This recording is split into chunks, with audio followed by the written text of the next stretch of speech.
You son of a bitch! Welcome to Goatchips, you beautiful folks.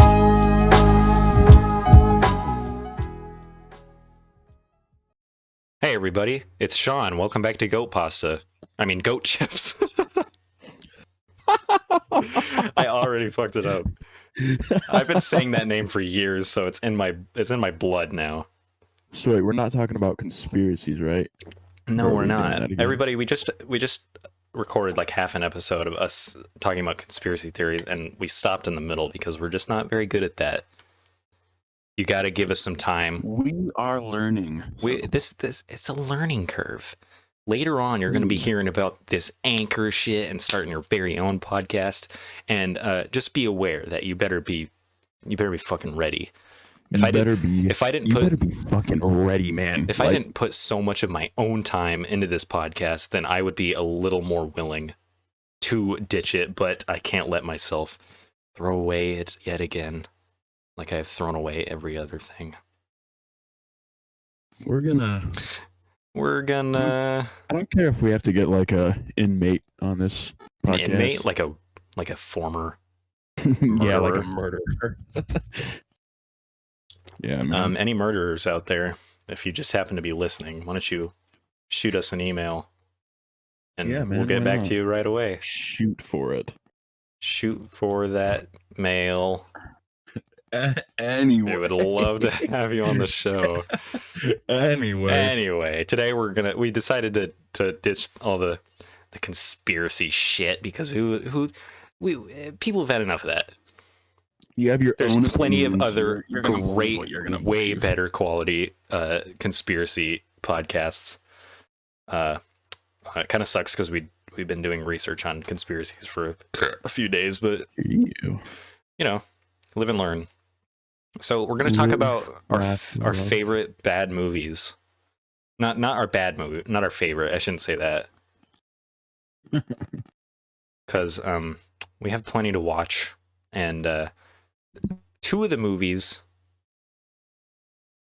that we're going to talk about are just bad. They're the kind of bad where they're not entertaining either. They're not good, Like, and they're not They're entertaining. it's like those movies that you go to see that you know that are bad, but you go to see it because you want to laugh at how shit it is, Yeah, and you do laugh at how shit it is, but at the same time, you're never going to watch it again. Oh no, hell no. Anyway, we're talking about three movies, and one of these movies is on the so bad it's good category. Fuck. It's called, actually, I can't say what it's called because I'm a white guy on the internet. Yeah, you can. It's called the space movie from 1922. 1922? What are you talking about? Oh god, was I wrong? Oh, 1992. Same thing, man. Same thing. It's only like a 70-year difference. Good math. Yeah. People at home, Google that space movie from 1992, and what comes up is quite the gem. And you'll see pretty soon why we can't say it. Because you're white too, right, John? I hope so. You hope so? The hell is that Yeah. supposed to mean? What's wrong with I'm being black? white. I hope I know that I'm white. That's not what you said. You said you hope you're white. Well, you know what I fucking mean. Anyway, we're going to be talking about this movie. Go on YouTube and watch it. It's only a half hour. It's pretty good. So bad it's good. It's so amazing that I watched it not one time, but 2 whole times. It's so great that I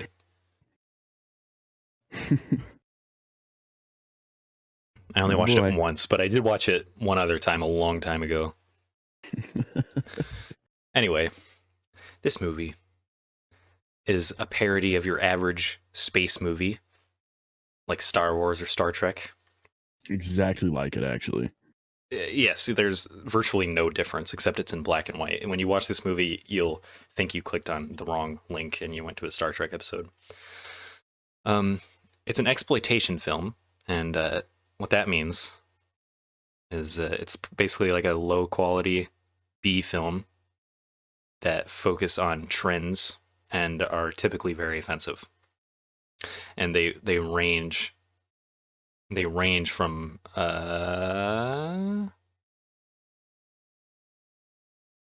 the extremity of their content. Yeah. There's Cannibal Holocaust.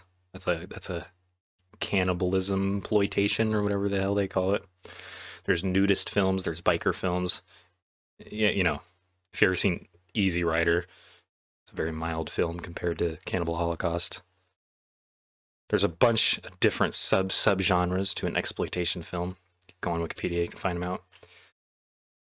But this movie we're going to talk about is from a little sub-subgenre called blaxploitation. And blaxploitation films, you guessed it, focus on black characters primarily. Usually in these films, they're heavily stereotyped black characters, which can always be amazing. Well, I didn't want to say that exactly, but it's funny. It's funny stuff. And in these movies, they always overcome the man, or their white suppressors. It's pretty awesome. These films receive a lot of critical backlash because of their content, but say what you will about them, they were among the first genre of film that featured black people as the subjects of film, rather than the sidekicks or villains. What do you think about that, John? These people... No idea. No idea? What do you mean?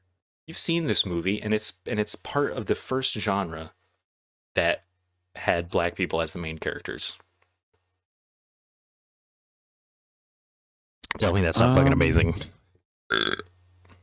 I think it was probably the most innovative movie to date. Wow. Since to date? Yes, to date.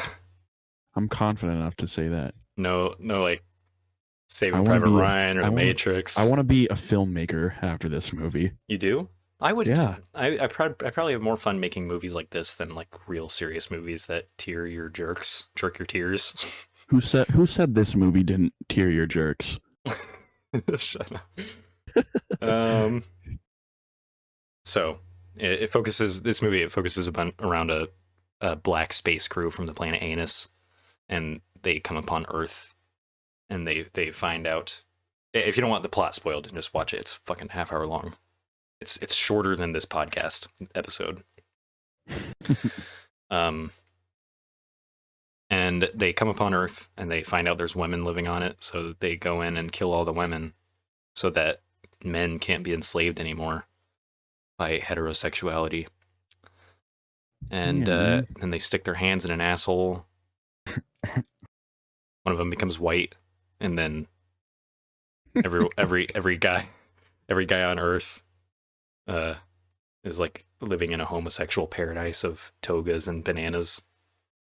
I want to do that, man. I'm not a gay fella, but I do love bananas, and I could probably wear a toga and probably be more comfortable than regular ass clothes. That would be awesome. Anyway, just two bros eating bananas. You and I have to go on like some sort of we have to do a series on exploitation films or something. Because goddamn, if they're anything like this, but the good ones, not like the shitty. Like you know those kinds of horror movies that they're not horror movies. Like they don't have plot or anything. They're essentially, you know, they have a tiny bit of plot, and then most of it is like murder compilations, essentially. Scream? No, not Scream. No, I'm talking like that. Okay. Go later on. Scream is mild to the stuff I'm talking about, John. If you look up the horror movie Iceberg. Really? I've never seen that. Hold on, let me look it up right now. Well, that's not the name of it, but I know. Oh yeah, the disturbing movie Iceberg Explained. The things that are in these movies. Like, was that regular show that did that episode where they got a VHS tape of like all of the movie deaths? Yeah. It's like that, except some of them are real deaths. There's people throwing up. Really? They're essentially like very fucked up kink films, and they're called art. It's very stupid. Anyway, what was the point of me saying this? Yeah, we're gonna steer clear of those films because I don't want to scar myself before my death. I'll watch them right when I'm dying. I'll die watching the horror iceberg movies. We have to watch that sometime. So to give you an idea, there's like 8. I think there's 8 tiers of the content. What did you just say? Watch the movies here? No. What? I said we gotta watch it sometime. I'm not watching those movies. Oh, okay, so you remember Midsummer. You remember what happens in Midsummer? Yeah. Midsummer is on the 2nd tier of these. They're like dark web movies, John. They shouldn't exist. They shouldn't, but they do. They do. And why wouldn't you want to watch them? It's That's like what I'm saying. it's like hovering above crime. They're not like fully submerged in the crime scape. I feel like whenever I watch these movies, though, like those type of movies, I feel like I'm doing something illegal. Exactly. Yeah, like you'll end up on a government watch list or something. Yeah, I feel like I'm gonna be on the watch list. They're gonna be watching me through my phone and shit. Like just watching the movie where because he doesn't show any footage because he can't, you know. Yeah, because they're like real deaths and stuff. Even listening to him describe it. This is Wendigoon, by the way. I don't know if that's how you pronounce his name. I've only seen this video. It's like an 1.5-hour video where he goes in minor detail what some of these movies, the content of some of these movies. But just listening to him talk about these movies was enough to make me like feel weird for the rest of the day. So, I like those movies, though. You actually do? I don't think you do, John. I think I do. I think you're just talking out your ass right now. You don't like watching kinds of movies that, at the end of the day, like at the end of it, you're like, holy shit, what the fuck did I just watch? I'm not entirely sure that you grasp the point I'm trying to make here, John. I think I am. I don't think you are. I'm talking literal snuff films. Oh. Snuff films. Oh. Yeah, I'm not talking like Hollywood style that. directed things. I'm talking like actual, like if you went on bestgore.com, added some plot and like edited it.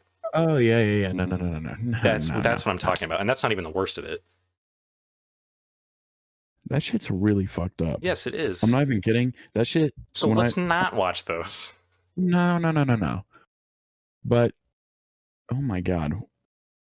That shit makes me feel sick to the stomach, actually. I know. Like, that's what I'm talking about. Yeah. My bad. I didn't know what you were... Yeah. I think I was spacing off a little bit. I mean, you can watch them, John, but I'm not. I'm okay. I'll face the other way. I'll just listen to them. I don't want to listen to puke murder porn. Ew. Anyway, that space movie from 1992. I think. How did we? I don't know. We went on a whole rail there. It's all right. We're filling up time. Please go watch this movie. It's great. It's amazing. I'm not even kidding.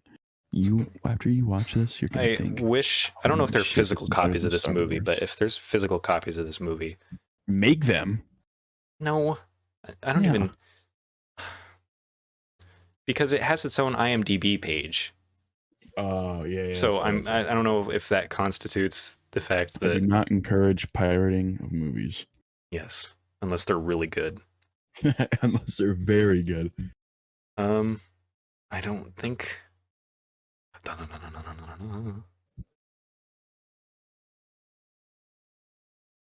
Yeah, I don't think there's real physical copies.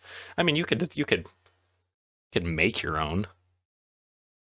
make your own copies if you don't distribute them. I don't know how illegal that is, but I mean, it's on YouTube. It's got 1 million. It's got almost 2 million views on YouTube. So If it's on YouTube, how illegal can it be if you yeah, fucking... yeah. I mean, how illegal would it be, right?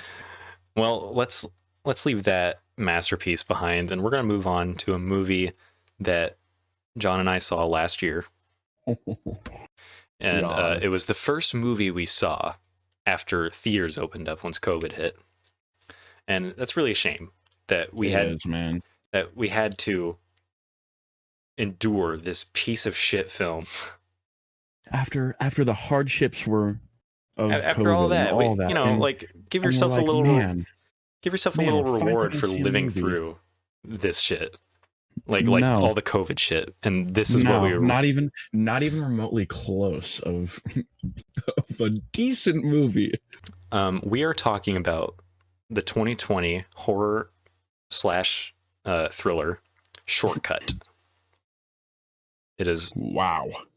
So we wanted to watch a movie because I don't know, it'd probably been a while since we hung out, and we wanted to just go see a movie. Yeah. And this was the only, so you know, smack in the middle of COVID, weren't a lot of movies coming out, and this was the only horror movie on the list that was premiering at our local theater. So we were like, and we wanted to see horror, so we love horror. Yeah, love horror. And we saw this movie, and Jesus fucking Christ, terrible. It's terrible, god awful. Because you know how you try and commit to a movie when you're watching it, you want to like it, but it comes to the point when you just start fucking making fun of it instead, and that's what we did. And that's what we did. Exactly what we did. You ever just make fart movies fart movies, fart noises? I'd love to see a fart movie. Just make fart noises in the middle of all the, and it's been so long. The movie's not even that memorable. It's about these kids. Let me give you a consensus, or not a consensus, but a description. Rundown. Yeah.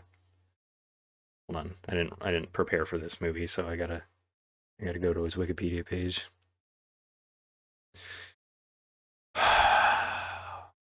Oh, the movie is so terrible that nobody decided to add a plot on the Wikipedia page. Wow. It's just a terrible movie that I think they stole sounds from the Lord of the Rings. I think they stole. What if that was actually the case, and since we can't find anything, I don't think sounds are copyrighted. Well, I mean, of course, sounds can be copyrighted, but there's a lot of like there are games. Yeah. Like I think Stranger Things uses some sounds from Dark Souls. Yeah. Because they share the same program or whatever like that. Wherever you get sounds from.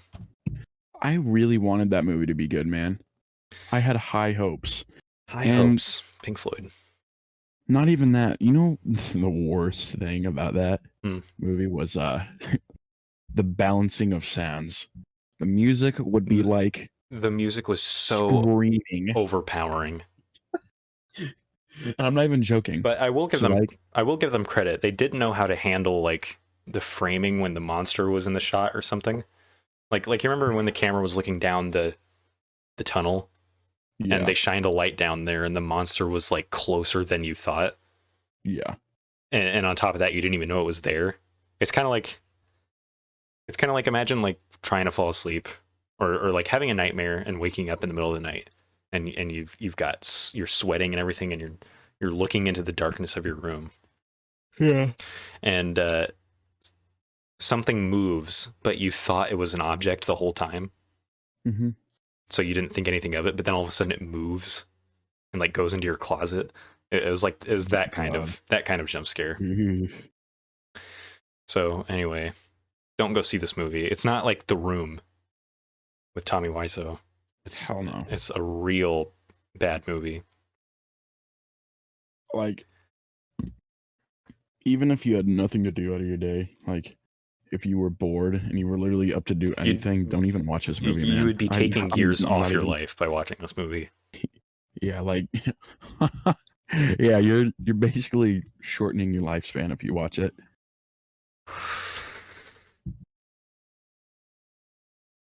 Anyway, moving on. We're talking about next. We're talking about this is a classic right here, a classic in terms of bad movies. Now, I'm not a Christian. John is not a Christian. Are you a Christian, John? No, I'm not. We got nothing against Christians. Faith is very understandable when you're existing. Yes. You can understand why people would have faith. 100%. And there's a caliber of movies like the one we're about to talk about. There's basically a right way of... Yeah, there's a right way of displaying faith in media. And then there's a wrong way. And then there's a wrong way.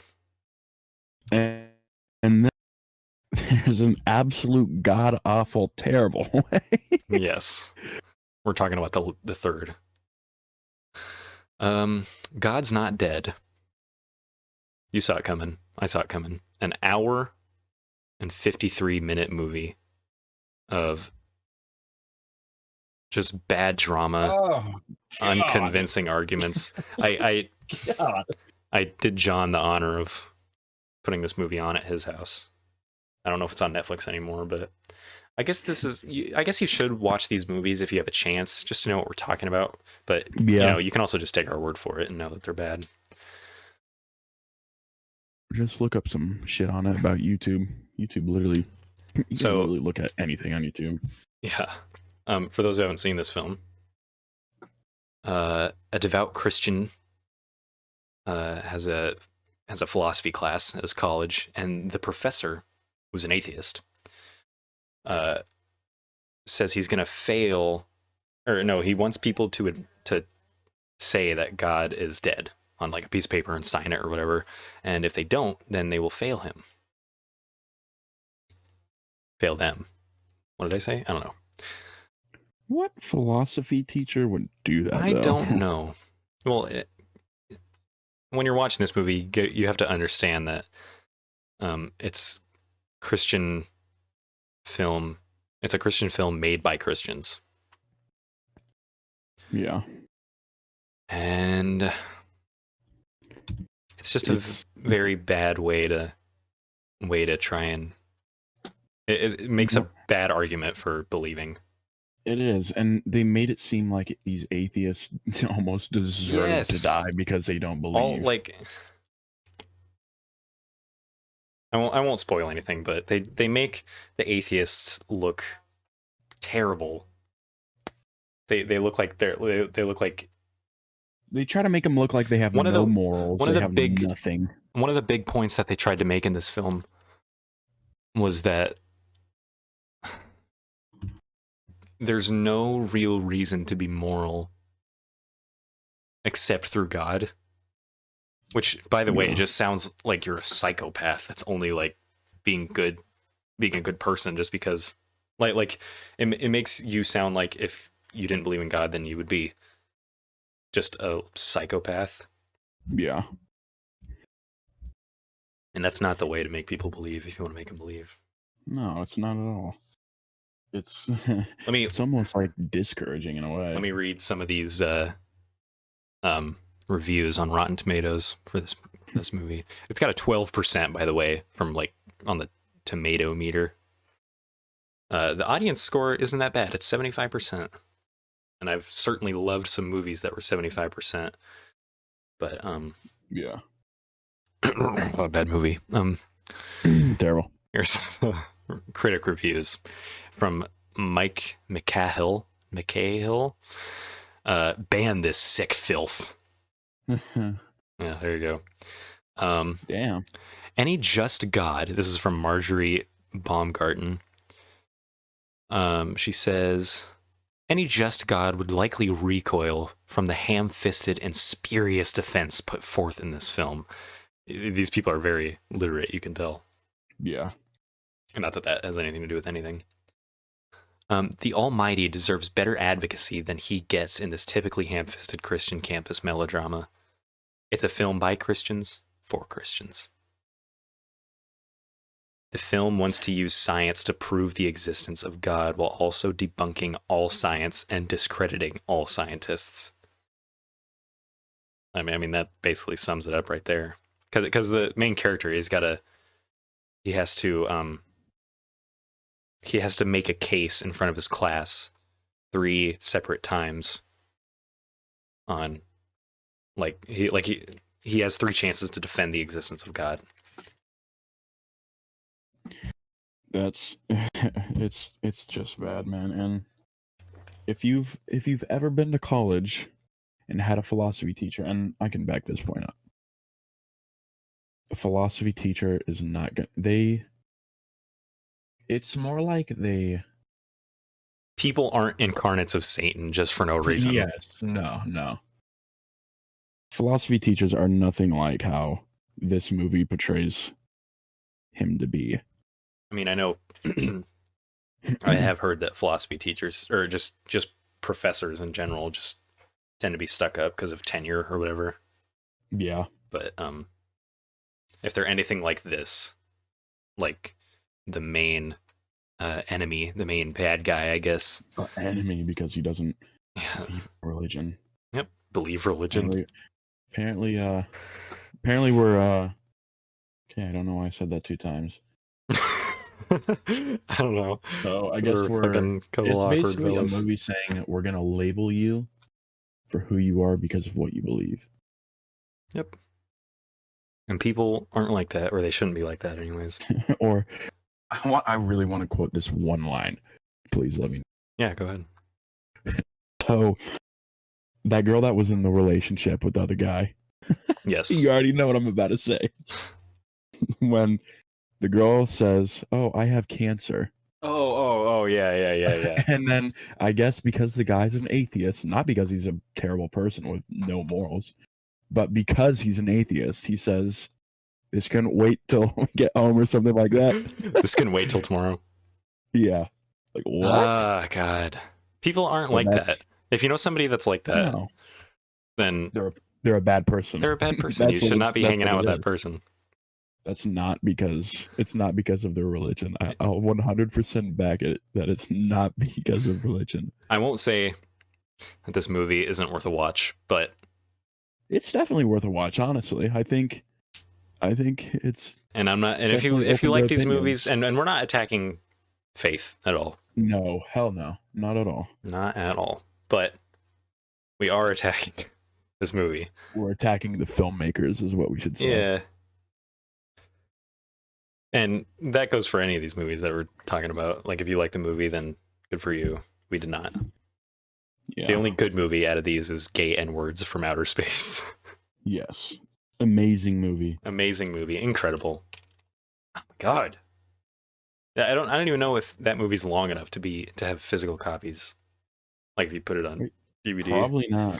Probably not. Well, I mean, how I don't know.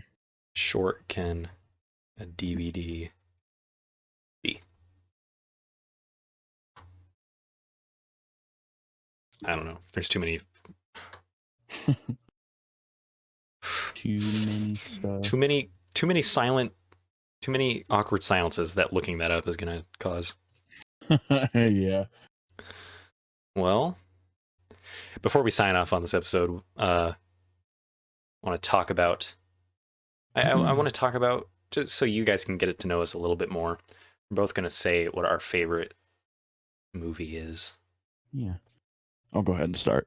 Okay, go ahead, because I don't think I have an answer yet. I'll have to think. So you obviously know. I think you know what my favorite movie is, and I cannot help but love the movie Come and See.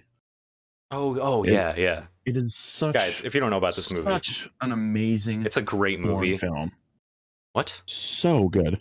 It's foreign film. Oh, I thought you said a porn film. Oh, Come and see my balls. Like that'd be the title. Sadly not. Sadly not. But no, it's a great movie on how basically the depiction of war really is. It's about a kid named Fiora. I love saying that. It's a Russian film, by the way. Yeah. Okay. I was showing John this film at my house, and he couldn't stop saying that name. Fiora. Fiora, because he just kept saying it. Just And rolls off the tongue. Fiora. If I was to learn a language, it'd be Russian. Besides English, Oh I yeah. would start with Russian. But you have to learn like a whole new alphabet and everything. It's Oh my bonkers. god, have you seen the Russian alphabet? So weird. Have I seen? So weird. Hey, have you seen Russian? Isn't that just weird? So weird, dude. But anyway, yeah, it's a realistic depiction of war and how it really is, and in a sense, it's kind of scary because it's uneasy. I wouldn't say scary, but it's very uneasy and in a good way. It's a very disturbing film. It's not a yes, happy very film in disturbing. any sense of the word. But it's very well made. It's just about the hardships about going through war. It's about the reality of what it's like, and it's really scary, man. I think this movie was the first movie to use whatever that, because there's a lot of handheld scenes. Yeah. When was this movie? Like 1975 or something? You have my Yeah. disc, so I can't check it. It's Oh no, around there, but Come and See was in 1985, wasn't it? Okay, so I'm wrong. Never mind what I was about to say, because I think oh no, that was The Shining. The Shining was the first to use that certain camera stand that you hold and it looks like handheld. They were using it when they were following Danny in the halls. Very uneasy. Yeah, it's a very weird film, but it's worth a watch.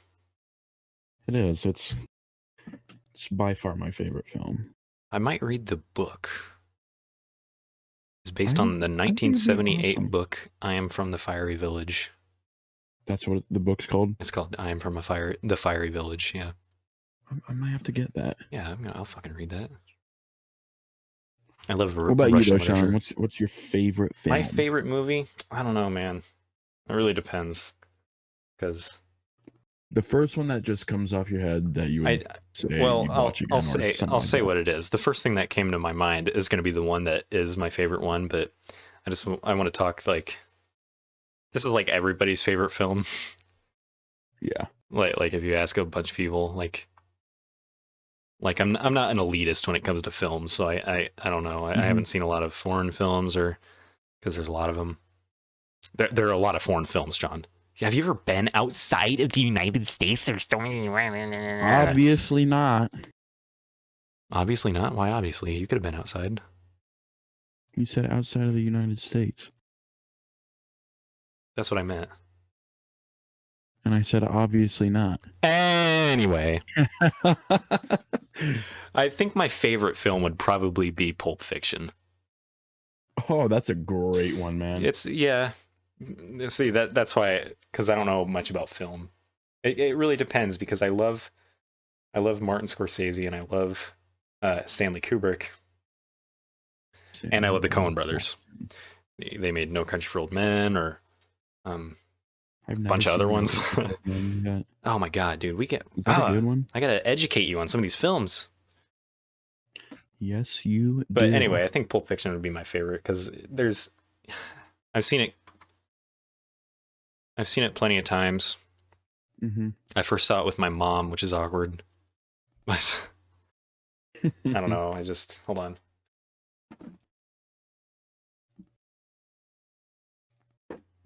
Yeah, I have it on Blu-ray here. Yeah. I just don't think anything from this movie ever gets old. There's not a scene that you can skip, except people skip the gold watch section. Which part is that? The gold watch section? Yeah. When Butch comes back and he's like, "Oh, my father's watch." Oh. Yeah. Yeah. People like to skip over that one. That movie is a gem. It's a fucking gem, and it's my favorite. It's my favorite. I don't care. And Tarantino always uses soundtrack incredibly. Oh, yeah. Oh, if not Pulp Fiction, then it might be The Big Lebowski. And you haven't seen that still, have you? Nope. Oh my god. Gotta educate you, John, for the next episode. Yes, you do. You gotta let me know what your plans are later. We're about to go, we're about to come over and watch a shit ton of movies. Yeah, I could show you my balls. Anyway, that's gonna wrap it up for this episode. Oh, We hope you enjoyed. I hope you enjoyed. I hope you enjoyed. But you know what they say. See you next time. Yeah, bye. Lord have mercy, I'm about to bust.